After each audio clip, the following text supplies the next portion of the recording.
鐵達尼翻生，2016年上船玩。Open your eyes. 曾幾何時，唔少少女都希望成為 Rose， 可惜鐵達尼永遠沉響海底啦。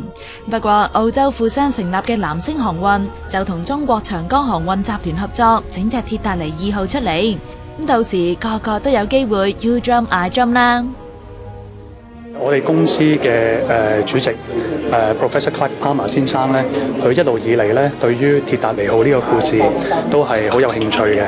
咁特別係喺1997年嘅時候睇過《占士金馬倫》鐵達尼號嗰出電影咧，更加咧就喚起佢嘅興趣。咁由嗰陣時開始咧，佢咧就已經係諗緊去打造一隻全新嘅鐵達尼號㗎啦。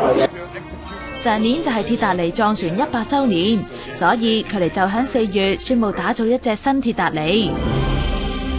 主席話明係 Titanic fans， 鐵達尼2號就梗係忠於原著啦。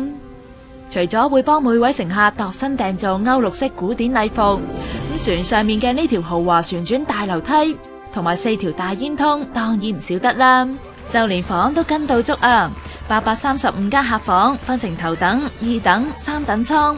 話唔定到時會有人學 Jack 同 Rose 咁，響3等艙跳翻匹民族舞添。基本上咧，我哋咧就係一件舊嘅衫，但係裏邊咧係一個新嘅 BB 仔。因為咧睇落去咧就完全係好懷舊嘅風格嘅，但係其實個內籠咧係最先進嘅科技，不論係安全又好，導航又好。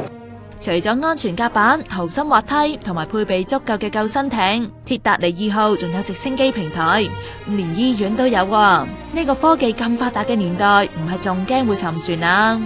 我哋咧就會首航2016年嘅時候咧，我哋會係跟翻100年前，就係由英國就去呢個美國。